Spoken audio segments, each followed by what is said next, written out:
All right. Welcome back. Good afternoon. Welcome to session 6. This is the 2025 Teach Access Student Academy. I'm Mindy Colin. I'm the Director of Development and Industry Partnerships. For those of you who might just be joining, welcome to the Student Academy. We're excited that you're spending time with us to learn about disability and accessibility.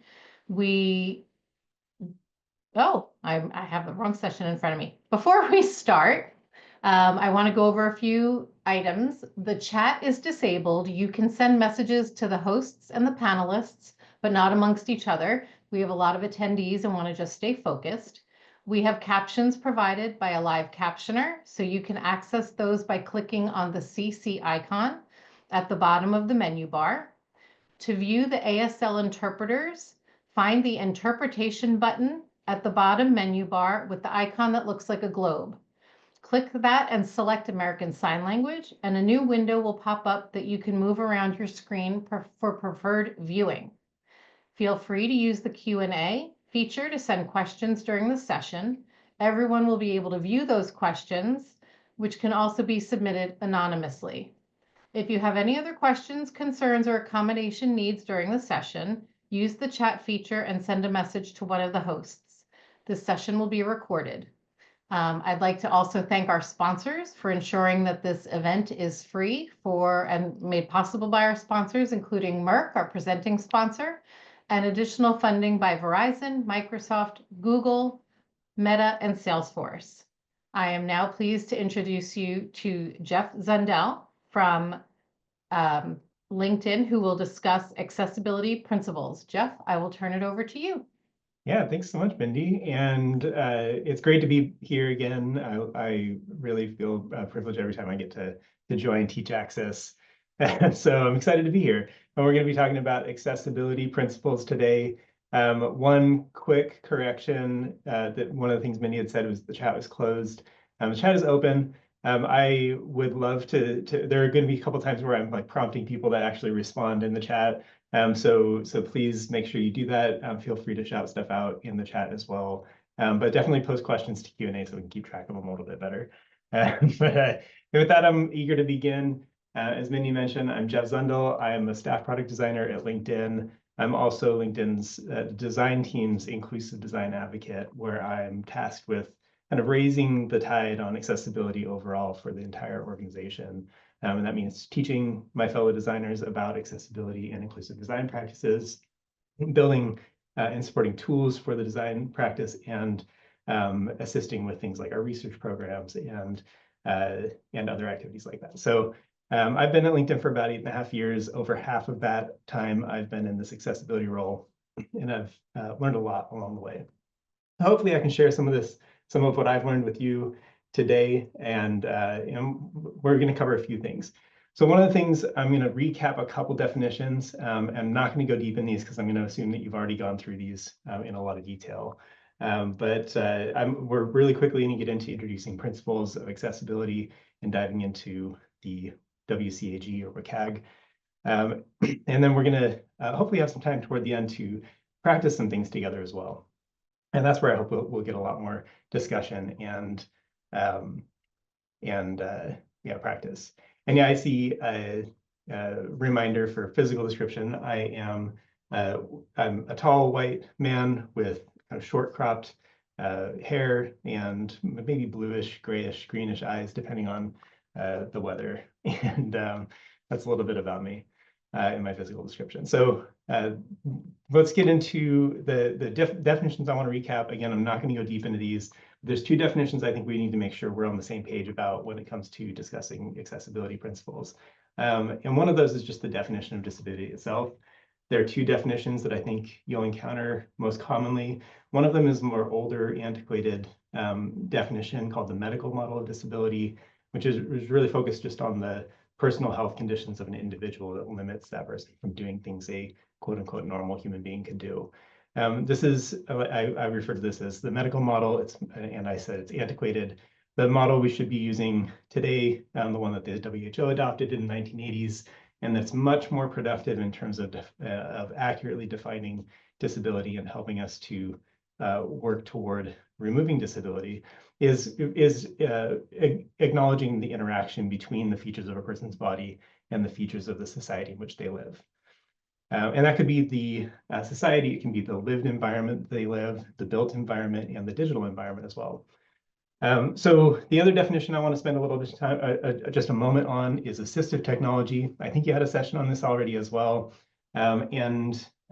Just to make sure that we're on the same page, assistive technology might be defined as any device or tool that allows a person with a disability to perform an action independently in a way that matches their abilities. So there are different ways that we can define these things. I just wanted to make sure we're recapping so we're at least covering our bases here. When we talk about disability, disability is extremely diverse. There are temporal aspects of disability and the experience of disability. There are situational experiences of disability, and just the large umbrella of the different types of disability, the different types of ability that we need to think about are really broad. And sometimes it's productive to focus on a narrower subset and to really solve for that smaller subset and make a really good experience for that smaller subset of disability. But it's important to recognize who we're including and who we're excluding when we define what disability is and what our outcomes are. And often it's us who are deciding. Sometimes it's our stakeholders, sometimes it's our leaders, but very often it's going to be you who's deciding who you include in your definition of disability.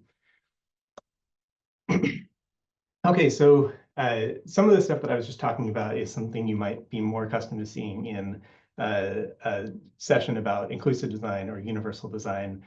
Those are methodologies, those are processes, and they have some really great principles of their own. But if inclusive design or universal design are the processes, accessibility is the outcome. It's the end result. So we want a way to measure it, and we want a way to think about that outcome in a predictable and meaningful way. And often this is something that's enshrined in law in many parts of the world, and hopefully increasingly so. The main reference that we have for how to measure accessibility is through a standard called the Web Content Accessibility Guidelines. And don't let the web piece of that throw you off.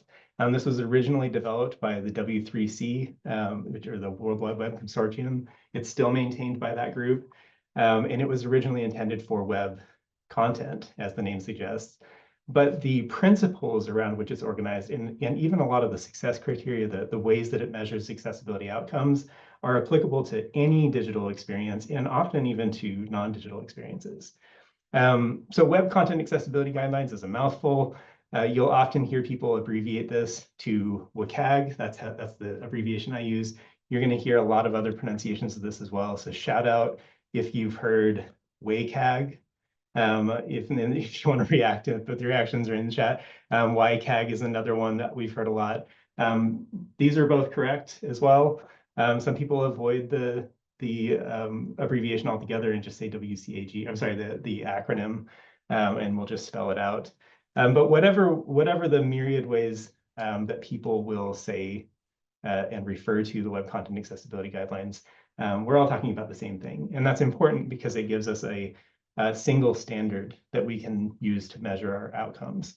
And that's great. So the WCAG is organized around a set of principles, and those principles are going to be kind of the basis of everything we're talking about today.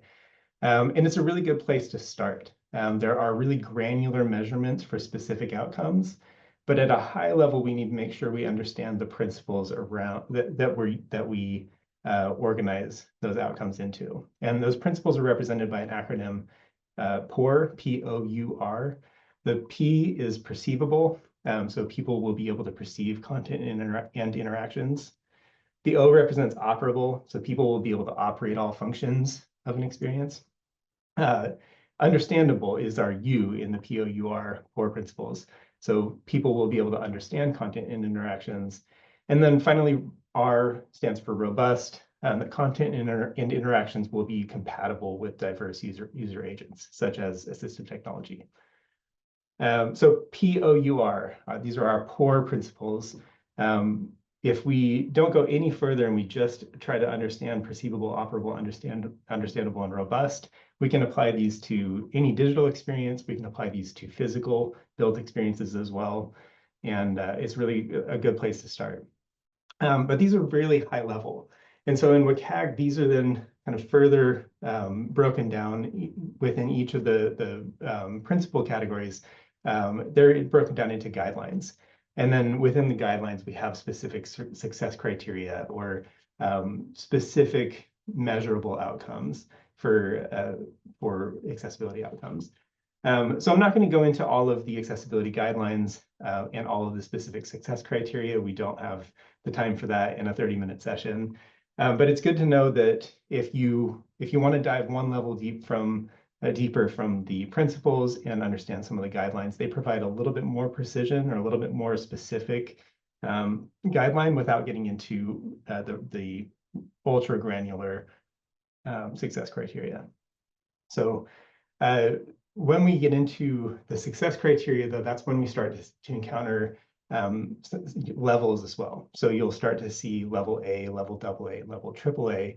And these levels represent how foundational or how critical the success criteria might be. And they're guidelines. These are general heuristics. But a level A kind of indicates that something is foundational, like really at the base of everything for accessibility. So if you have a level A outcome or success criteria, and you're not meeting that, it's very likely that somebody or some large group of people is blocked from using this experience at all. Or they're having an extremely hard time to the point where they're essentially blocked. A level AA is a little less severe typically. And again, these are general heuristics. So if you're not meeting a AA success criteria, it's likely that somebody's able to use the experience a little bit. Maybe they're able to kind of like force their way through it, but it's a really hard experience to use. Maybe hard enough that they just give up and they just feel like it's not for them. And then a AAA is, a little bit less severe. And often there's a way to work through it, and the barriers that a person faces are more annoying, or they cause more errors that could have been avoided. So because of these levels and how they're defined, we usually see level A and level AA are required for legal conformance. So when there's a legal framework for accessibility, they're usually pointing to those level A and level AA success criteria. But whether you're working in a legal capacity or not, or trying to meet legal conformance, these levels can kind of serve as really basic guidelines or guideposts about how important or how severe each individual success criteria is. So, okay, we've gone through a lot of info so far. The next level or the next step is really to dive into the individual success criteria. We're not going to do that in this session. What I want you to do after this session, if you haven't done it already, is to go to the WCAG docs.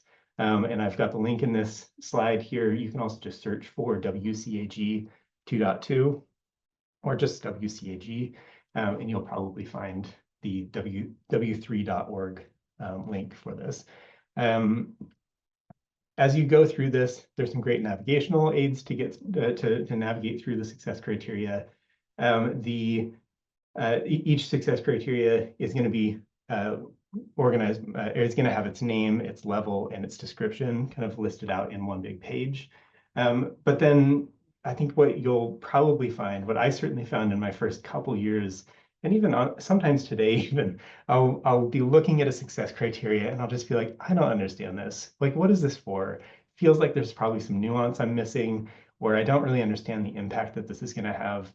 And that's where I tend to go to the understanding link. I call these understanding links. Every single success criteria has a link in the section called understanding and then the name of that success criteria. So on the screen, on the slide that I have showing right now, I'm showing success criterion 2.4.3 focus order. It's a level A criterion. And the understanding focus order link is within that section. When you go to those understanding docs, they have a really great breakdown of why does this success criterion exist? Why does this outcome matter?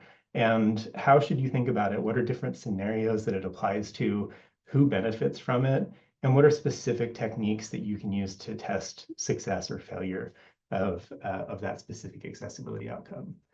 So those understanding docs are gold. Absolutely go check them out. They're a great way to learn not just about how to conform or how to meet a specific success criterion, but why it matters and how it ladders up to that bigger principle. So that's my homework to you, I guess. That's my recommendation for your next step for WCAG, is to go and start like browsing those success criterion and reading those understanding docs.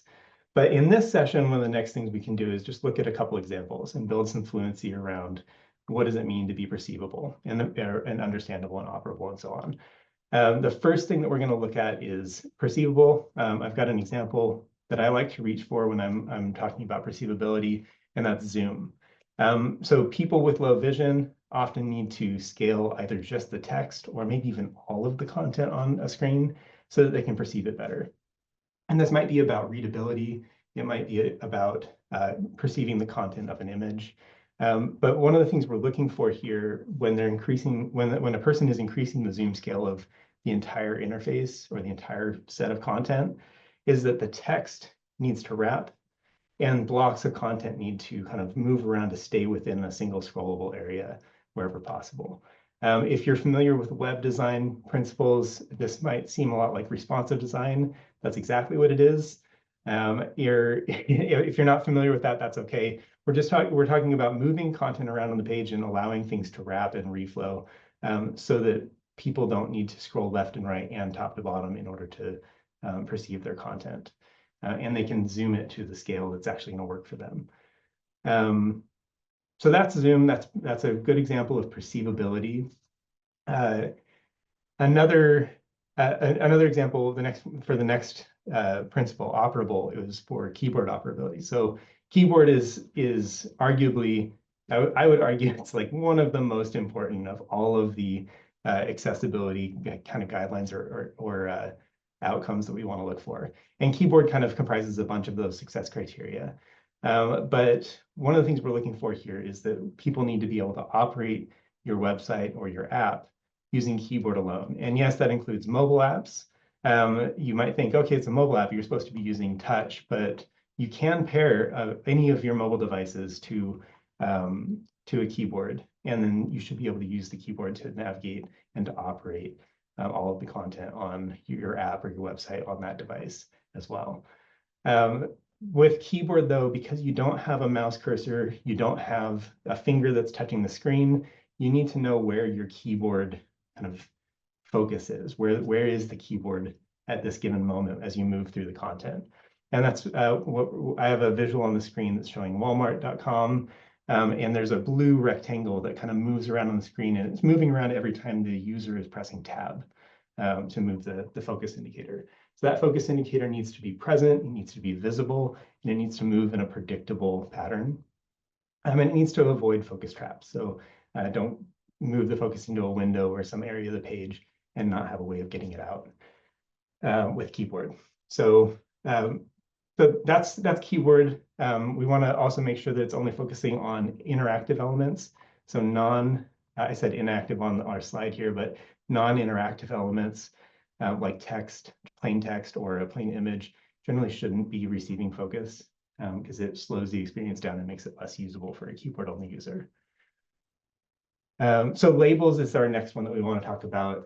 Labels is a good example that we can reach to for the understandable principle in the core principles. And the main thing that I want to focus on with labels, and again, labels is kind of comprised of a bunch of those success criteria where it kind of feeds into a lot of them. But the thing with labels that we want to make sure we understand, or that we want to capture for understandability, is that interactive elements need to have proper names, and they need to be identified in a way that conveys what kind of info they accept, if it's a form input, what kind of action they perform, if it's a link or a button, or if it's non-interactive, if it's a section heading or something like that, it needs to accurately describe what's in the section. So labels are really, really important for ensuring that people can understand the elements and the content that they're seeing. There are things that are adjacent to labels as well that generally aren't part of the label, but are programmatically tied to the label or the element that the label describes, such as instructions and errors. Like if there's an error, that maybe shouldn't be something that's in the label, but it's something that needs to be adjacent to the label. Yes, okay. Our Mary A in the comments has anticipated our next slide, the example that I'm reaching for robust. Very well said, Mary. I think that's a really great thing to call out. I want to talk about shortcuts when it comes to robust. Keyboard shortcuts are really important for operability for keyboard users. And they can come in a lot of forms. They can be using a modifier key and a character key like Control S or Control V. Those are modifier keys with a character key, or sometimes they're just character keys, like you hit the backslash or you hit H or something like that, and it performs some action in your app. But if you use a keyboard shortcut, especially if you're using character key shortcuts, it's possible or even likely that you're going to conflict with the way that those keys are used to operate assistive technology. And then you create an incompatibility between your app and the assistive technology. So if you're going to introduce those keyboard shortcuts, and I recommend you do, they're really valuable for some users, but you need to make sure that you're avoiding those conflicts. And whenever possible, provide a means of remapping keys or even turning off the keyboard shortcuts altogether on a user by user basis so that it doesn't conflict. Great anticipation and shout out there, Mary. Okay, the last kind of principle I want to talk about before we move on to kind of the next section is that WCAG is a living standard. It's constantly evolving.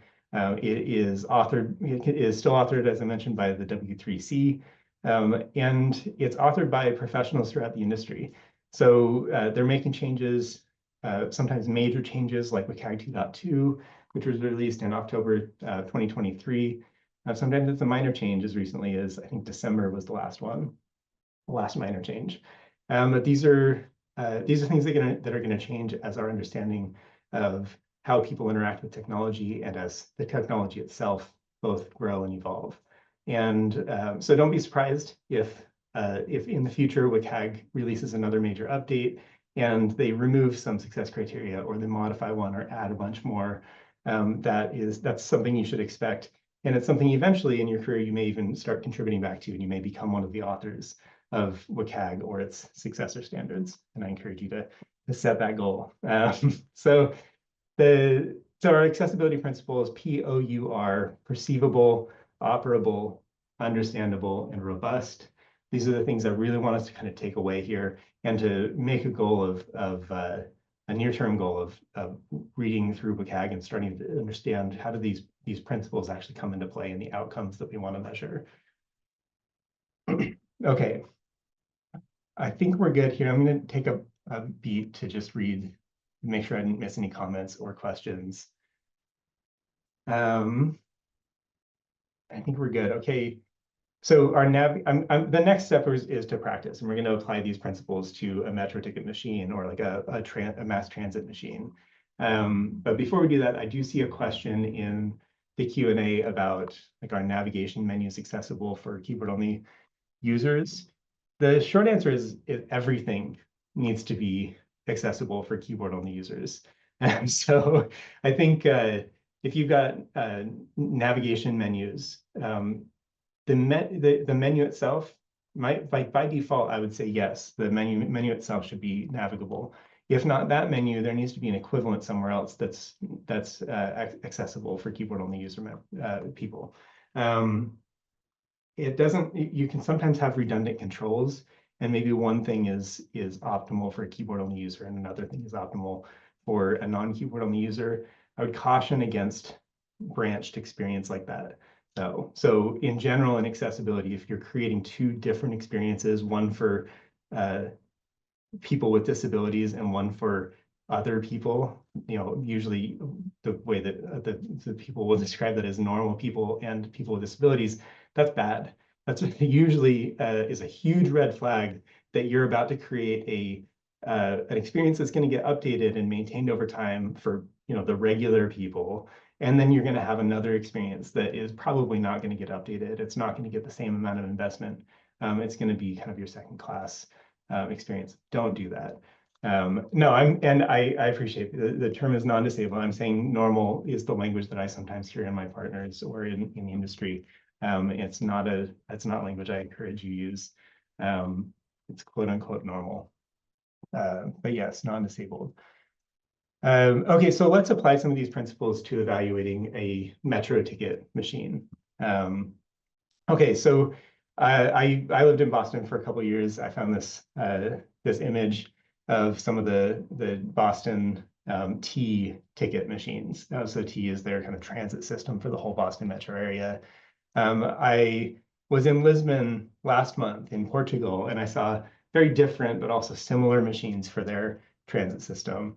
And then I live in the Portland metro area now in Oregon, and we have yet another transit system with completely different machines that share some similarities. I'm pretty sure that almost all of you, if not all of you, live somewhere that has a transit system that has some kind of a machine like this. And if you don't, you probably have a bank near you that has an ATM that's probably similar in a lot of ways. Or you fly in an airport every once in a while and encounter kiosks similar to this. So when you're out in the world next, when you're at a transit station or passing by one, maybe pause and take a look at your local transit machine and do this exercise that we're about to do together. So this is definitely an area where I would love to see you no, for real here. So go to your bank and look at an ATM or something like that. But yeah, good call, Kimberly. Sorry, that was to host and panelists. But I'm looking at my chat here, trying to respond.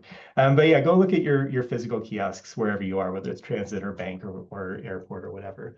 One of the things I want us to do is to go through and look through the lens of those poor principles and apply those poor principles to try to identify where there might be barriers. And we're going to be speculating here. Many of us are going to be speculating here for each of the kind of disability categories. So we're going to speculate, we're going to generate some hypotheses, and in your practice, in your actual design or product practice or accessibility practitioner practice, what you will want to do is maybe form your hypothesis based on assumptions, and then go out and actually talk to real people that represent people with lived experience of disability to learn whether your hypothesis actually is right. So we've got a ticketing machine. You can think of the Boston one that I've got a picture of. It has a screen on an angle, looks like maybe about 3 or 4 feet up off the ground. It's got a small keypad. It has a slot for entering. It has several slots for entering different things like cards and bills. It's got some instructions splayed out on the front side of it and has a door at the bottom for accessing things that it dispenses. And so, so thinking through the lens of somebody with a vision disability, somebody who's maybe permanently blind or has permanent low vision, is temporarily experiencing disability, or maybe is just experiencing what we might call situational disability, situational experiences of disability, like there's strong glare on the screen. I'd love to hear some people shout out in the chat. What are some of the things, what are some of the barriers that someone with a vision disability might encounter with a machine like this? I'm going to pause for a second.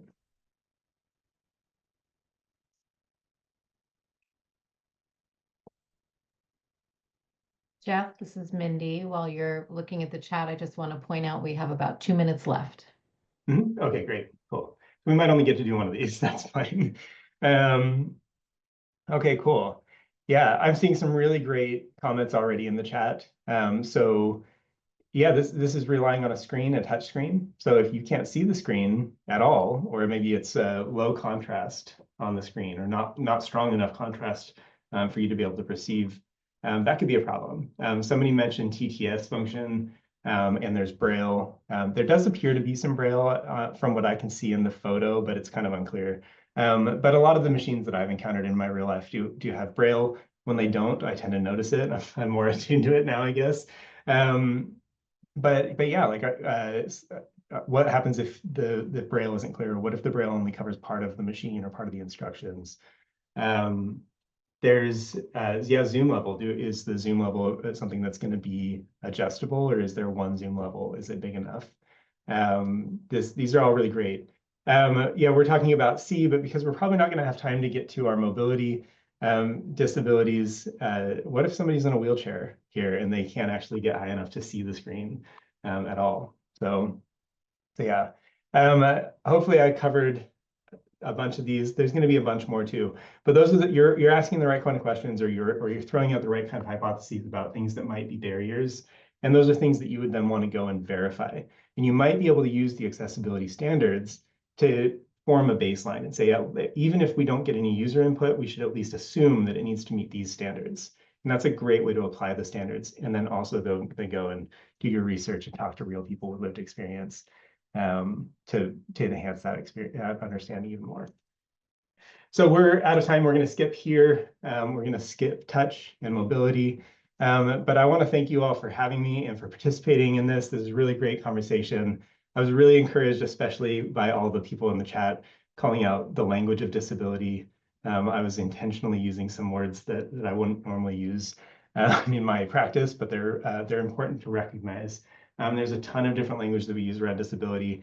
They're great resources that, for inclusive design, accessibility, and other resources that I find useful that I wanted to share in this context. And I'm sure that the other speakers have also provided a ton of resources that I actually can't wait to get my hands on too. So, so thank you all so much. I'll try to, I guess the last thing I'll leave you with is I would love to hear from you. If you have a topic that you want to discuss more or a question that we weren't able to get to, come find me on LinkedIn, or I think Teach Access will be able to share my information with you as well. Yes, thank you, Jeff. Your LinkedIn profile is on our website, on the event page. All of the presenters' LinkedIns are connected there. Thank you for a wonderful presentation, as always. We now have a 1-hour break, so we are going to close the webinar out, but please use the same link to come back at 2 o'clock Eastern Time, 11 a.m. Pacific, for the next session, an overview of accessible digital communication. This presentation will provide an overview of fundamental accessibility skills, focusing on accessible approaches to different forms of digital communication. So Jeff, again, thank you. Thank you to everyone who attended and for all your great comments in the chat. Again, we're going to shut this webinar down, but it's the same link to come back on at 2 o'clock for the next session. So we'll see you in about an hour. Thank you.